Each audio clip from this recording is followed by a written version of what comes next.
Twelfth Night, or What You Will, written by Shakespeare. Sebastian and his sister Viola, a young gentleman and lady of Messene, were twins, and which was accounted a great wonder. From their birth they so much resembled each other that for the difference in their dress they could not be known apart. They were both born in 1 hour, and in 1 hour they were both in danger of perishing, for they were shipwrecked on the coast of Illyria, as they were making a sea voyage together. The ship on board of which they were split on a rock in a violent storm, and a very small number of the ship's company escaped with their lives. The captain of the vessel, with a few of the sailors they were saved, got to land in a small boat, and with them they brought Viola safe on shore, where she, poor lady, instead of rejoicing at her own deliverance, began to lament her brother's loss. But the captain comforted her with the assurance that he had seen her brother, when the ship split, fasten himself to a strong mast on which, as long as he could see anything of him for the distance, he perceived him borne up above the waves. Viola was much consoled by the hope this account gave her, and now considered how she was to dispose of herself in a strange country, so far from home, and she asked the captain if he knew anything of Illyria. "Aye, very well, madam," replied the captain, "for I was born not 3 hours' travel from this place." "Who governs here?" said Viola. The captain told her Illyria was governed by Orsino, a duke noble in nature as well as dignity. Viola said she had heard her father speak of Orsino, and that he was unmarried then.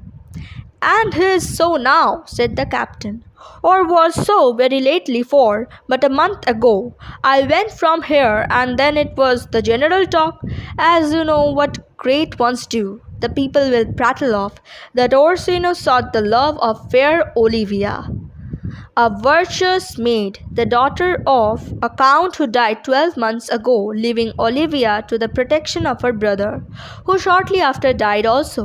And for the love of this dear brother, they say she was abjured the sight and company of men."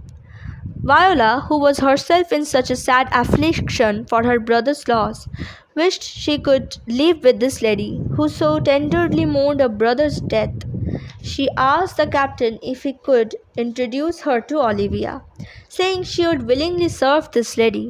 But he replied this would be a hard thing to accomplish, because the lady Olivia would admit no person into her house since her brother's death, not even the Duke himself. Then Viola formed another project in her mind, which was in a man's habit, to serve the Duke Orsino as a page. It was a strange fancy in a young lady to put on male attire and pass for a boy. But the forlorn and unprotected state of Viola, who was young and of uncommon beauty, alone, and in a foreign land, must plead her excuse.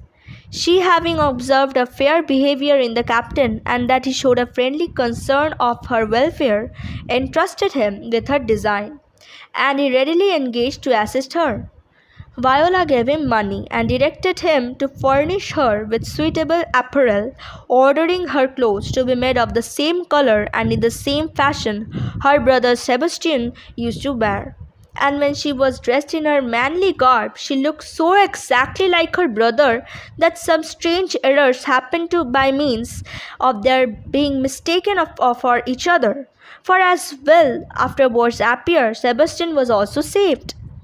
Viola's good friend, the captain, when he had transformed this pretty lady into a gentleman, having some interest at court, got her presented to Orsino under the feigned name of Cesario. The Duke was wonderfully pleased with the address and graceful deportment of this handsome youth, and made Cesario one of his pages, that being the office Viola wished to obtain. And she so well fulfilled the duties of her new station, and showed such a ready observance and faithful attachment to her lord, that she soon became his most favoured attendant. To Cesario, Orsino confided the whole history of his love for the Lady Olivia. To Cesario, he told the long and unsuccessful suit he had made to one who, rejecting his long services and despising his person, refused to admit him to her presence. And for the love of this lady who had so unkindly treated him, the noble Orsino, forsaking the sports of the field and all manly exercises in which he used to delight, passed his hours in ignoble sloth, listening to the effeminate sounds of soft music, gentle airs, and passionate love songs, and neglecting the company of the wise and learned lords with whom he used to associate.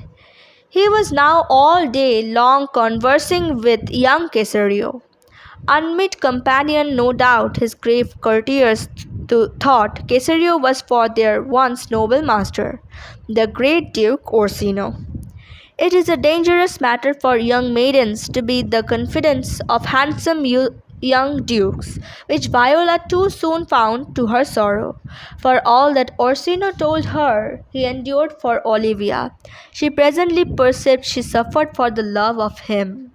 And much it moved her wonder that Olivia could be so regardless of this her peerless lord and master, whom she thought no one could behold without the deepest admiration, and she ventured gently to hint to Orsino that it was a pity he should affect a lady who was so blind to his worthy qualities, and she said, if a lady were to love you, my lord, as you love Olivia, and perhaps there may be one who does, if you could not love her in return, would you not tell her that you could not love? And must she not be content with this answer? That Orsino would not admit of this reasoning, for he denied that it was possible for any woman to love as he did.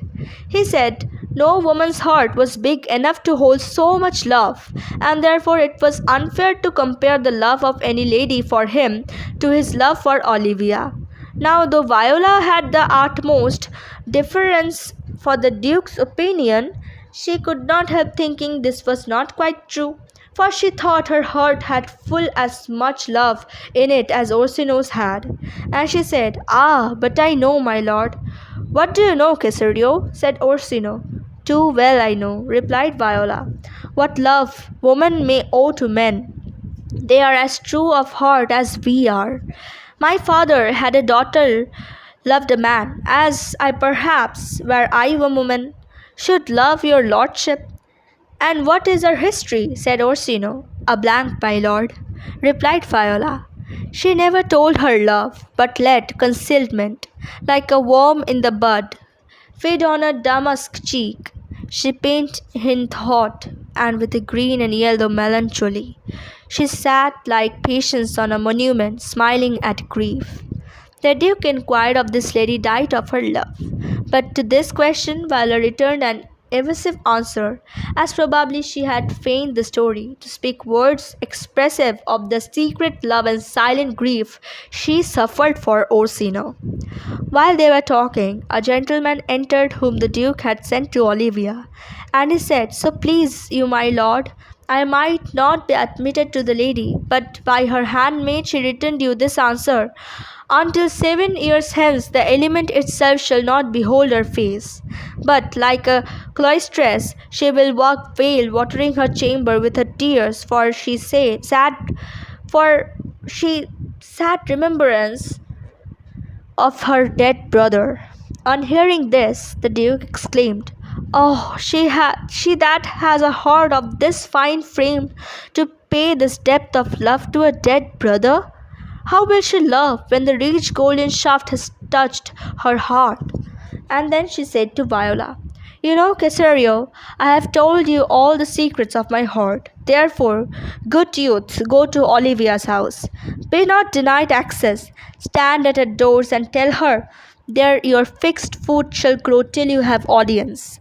And if I do speak to her, my lord, what then? Said Viola. Oh, then, replied Orsino, unfold to her the passion of my love. Make a long discourse to her of my dear faith. It will well become you to act my vows, for she will attend more to you than to one of graver aspect. Away then went Viola, but not willing did she undertake this courtship, for she was to woo a lady, to become a wife to him she wished to marry. But having undertaken the affair, she performed it with fidelity. And Olivia soon heard that a youth was at her door who insisted upon being admitted to her presence.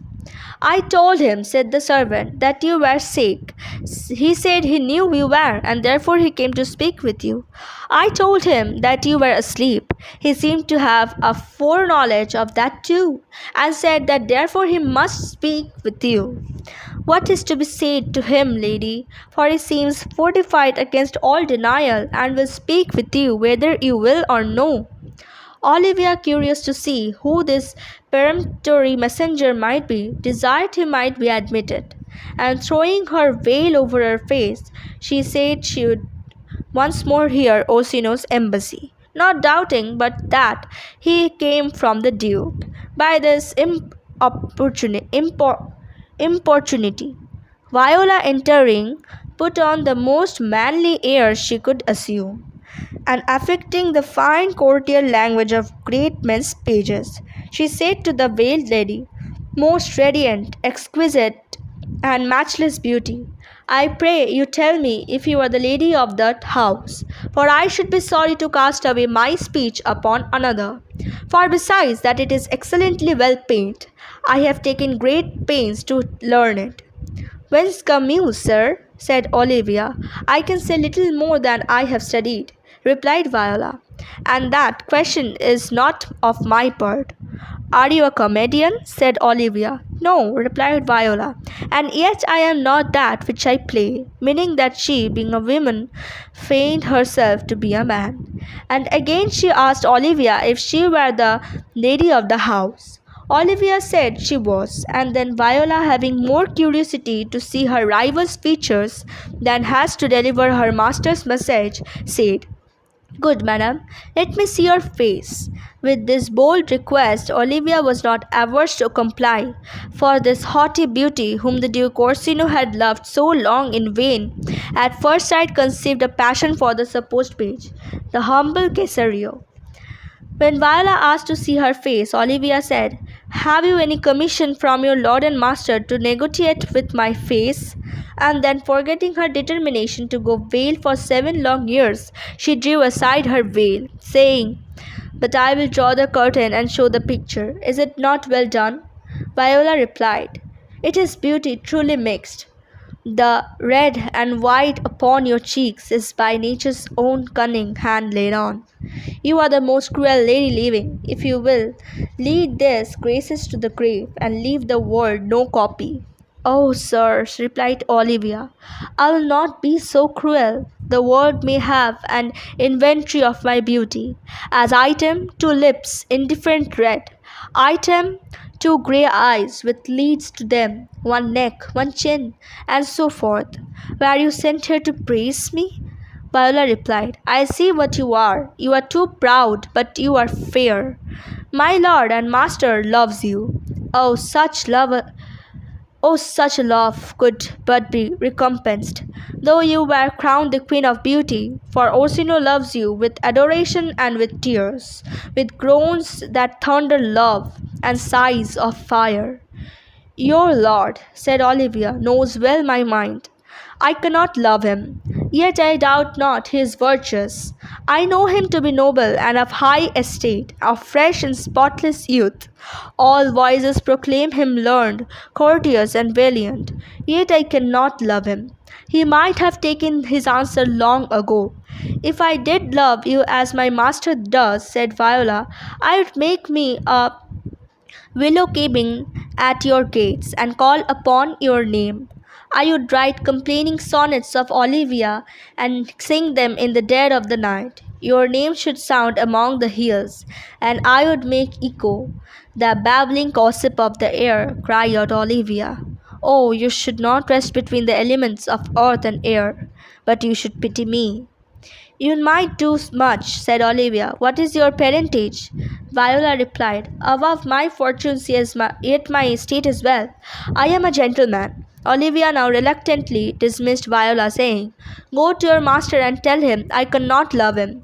Let him send no more, unless perchance you come again to tell me how he takes it. And Viola departed, bidding the lady farewell by the name of fair cruelty.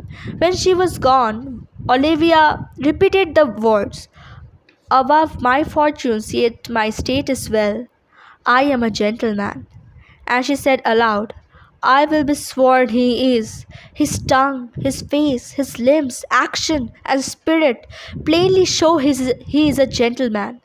And then she wished Cesario was the Duke, and perceiving the fast hold he had taken on her affections, she blamed herself for her sudden love. But the gentle blame which people lay upon their own faults has no deep root. And presently the noble lady Olivia so far forgot the inequality between her fortunes and those of this seeming page, as well as the maidenly reserve which is the chief ornament of a lady's character, that she resolved to court the love of young Cesario, and sent a servant after him with a diamond ring, under the pretence that he had left it with her as a present from Orsino. She hoped by thus artfully making Cesario a present of the ring, she should give him some intimation of her design, and truly did make Viola suspect, for knowing that Orsino had sent no ring by her, she began to recollect that Olivia's looks and manner were expressive of admiration, and she presently guessed her master's mistress had fallen in love with her.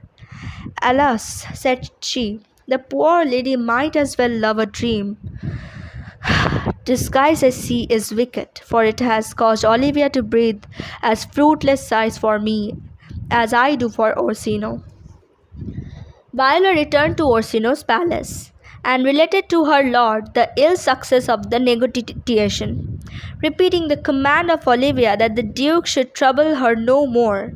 Yet still the Duke persisted in hoping that the gentle Cesario would in time be able to persuade her to show some pity, and therefore he bade him he should go to her again the next day. In the meantime, to pass away the tedious interval, he commanded a song which he loved to be sung. And he said, my good Cesario, when I heard that song last night, methought it did relieve my passion much. Mark it, Cesario, it is old and plain. The spinsters and the nighters when they sit in the sun, and the young maids they weave their thread with bone, chant this song. It is silly, yet I love it, for it tells of the innocence of love in the old times. Now the song begins. Come away, death, and in sad cypress let me be laid. Fly away, breathe. I am slain by a fair cruel maid. My shroud of white stuck all with you. Oh, prepare it! My part of death, no one so true to cheer it. Not a flower sweet. On my black coffin, let there be strewed. Not a friend greet. My poor corpse, where my bones shall be thrown. A thousand sighs to save. Lay me, oh, where sad true lover never find my grave to weep there. Viola did not fail to mark the words of the old song, which in such true simplicity described the pangs of unrequited love, and she bore testimony in her countenance of feeling what the songs expressed. Her sad looks were observed by Orsino, who said to her, my life upon it, Cesario, though you are so young, your eyes had looked upon some face that it loves. Has it not a boy? A little with your leave, replied Viola. And what kind of woman and what of age is she? Said Orsino. Of your age and of your complexion, my lord, said Viola, which made the Duke smile to hear this fair young boy loved a woman so much older than himself, and of a man's dark complexion. But Viola secretly meant Orsino, and not a woman like him. When Viola made her second visit to Olivia, she found no difficulty in gaining access to her, Servants soon discover when their ladies delight to converse with handsome young messengers, and the instant Viola arrived, the gates were thrown wide open, and the Duke's page was shown into Olivia's apartment with great respect. And when Viola told Olivia that she was come once more to plead in her lord's behalf, this lady said, I desired you never speak of him again. But if you would undertake another suite, I had rather hear you solicit than music from the spheres. This was pretty plain speaking, but Olivia soon explained herself still more plainly, and openly confessed her love. And when she saw displeasure with perplexity expressed in Viola's face, she said, Oh, what a deal of scorn looks beautiful in the contempt and anger of his leaf. Cesario, by the roses of the spring, by maidhood, honor, and by truth, I love you so that, in spite of your pride, I never have neither wit nor reason to conceal my passion. But in vain the lady wooed. Viola hastened from her presence, threatening never more to come to plead Orsino's love, and all the reply she made to Olivia's fond solicitation was a declaration of a resolution never to love any woman.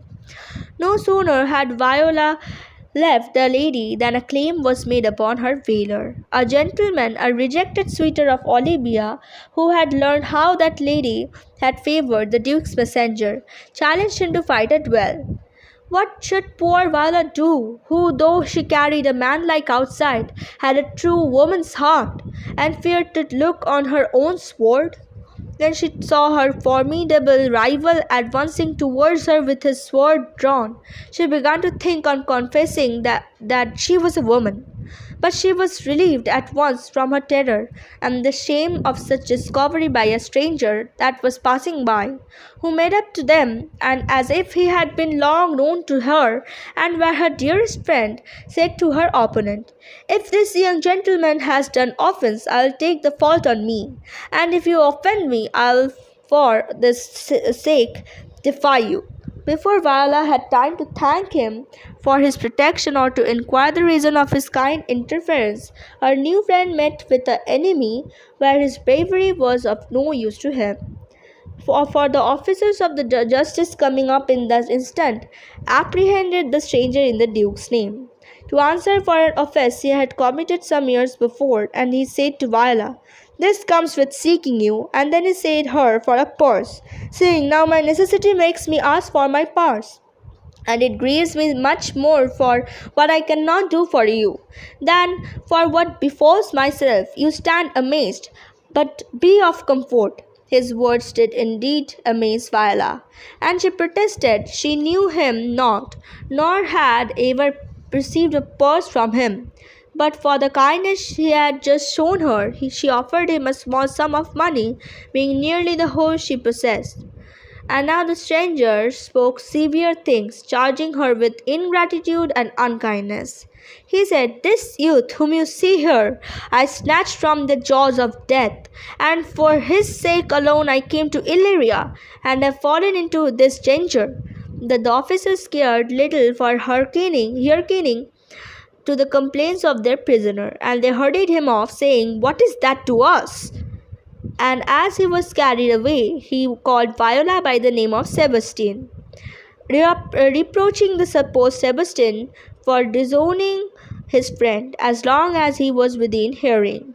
When Viola heard herself called Sebastian, though the stranger was taken away too hastily for her to ask an explanation, she conjectured that this seeming mystery might arise from her being mistaken for her brother, and she began to cherish hopes that it was her brother whose life this man had said he had preserved. And so indeed it was. The stranger, whose name was Antonio, was a sea captain. He had taken Sebastian up into his ship. When almost exhausted with fatigue, he was floating on the mast to which he had fastened himself in the storm. Antonio conceived such a friendship for Sebastian that he resolved to accompany him whithersoever he went. And when the youth expressed a curiosity to visit Orsino's court, Antonio, rather than part from him, came to Illyria. though he knew if his person should be known there, his life would be in danger because in a sea fight he had once dangerously wounded the Duke Orsino's nephew. This was the offense for which he was now made a prisoner. Antonio and Sebastian had landed together but a few hours before Antonio met Viola.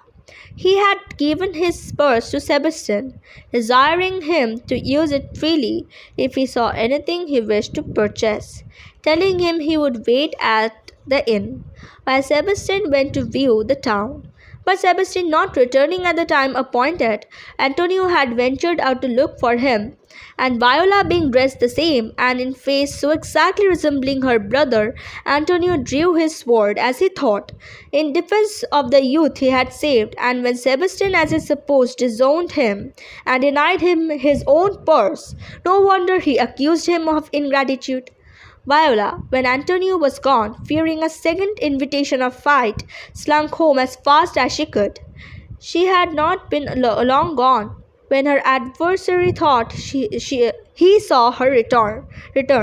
But it was her brother Sebastian who happened to arrive at this place, and he said, "Now, sir, have I met you again? There's for you," and struck him a blow. Sebastian was no coward. He returned the blow with interest and drew his sword.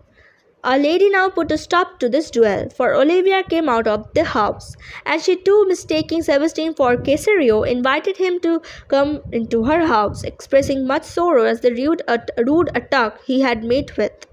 Though Sebastian was as much surprised at the courtesy of this lady as at the rudeness of this unknown foe, yet he went very willingly into the house, and Olivia was delighted to find Cesario, as she thought him, become more sensible of her attentions, for though their features were exactly the same, there was none of the contempt and anger to be seen in his face, which she had complained of when she told her love to Cesario.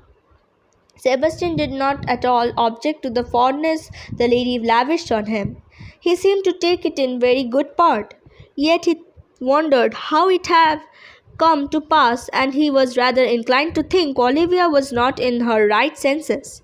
But perceiving that she was mistress of a fine house, and that she ordered her affairs and seemed to govern her family discreetly, and that in all but her sudden love for him she appeared in the full possession of her reason, he well approved of the courtship.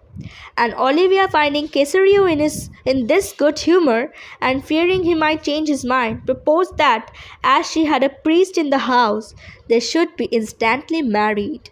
Sebastian assented to this proposal, and when the marriage ceremony was over, he left his lady for a short time, intending to go and tell his friend Antonio the good fortune that he had met with. In the meantime, Orsino came to visit Olivia, and at the moment he arrived before Olivia's house, the officers of justice brought their prisoner Antonio before the Duke.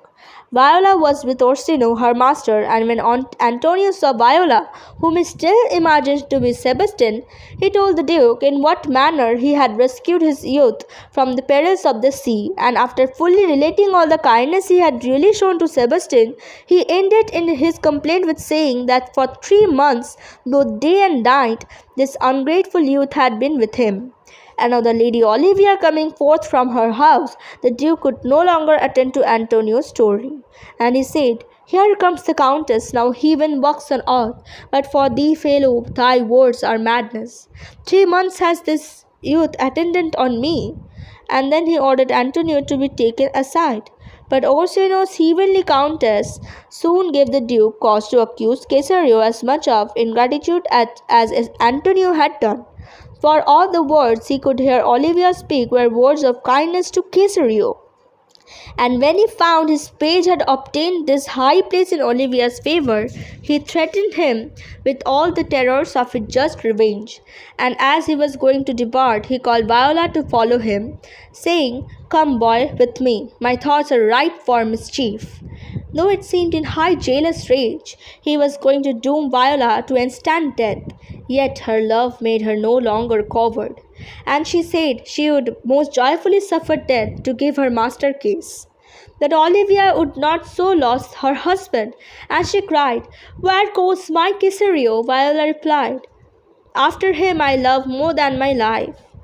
Olivia, however, prevented their departure by loudly proclaiming that Cesario was her husband, and sent for the priest, who declared that not 2 hours had passed since he had married the Lady Olivia to this young man. In vain, Viola protested she was not married to Olivia. The evidence of that lady and the priest made Orsino believe that his page had robbed him of the treasure he prized above his life. But thinking that it was past recall, he was bidding farewell to his faithless mistress and the young dissembler, her husband, as he called Viola, warning her never to come in his sight again, when, as it seemed to them, a miracle appeared. For another Cesario entered and addressed Olivia as his wife.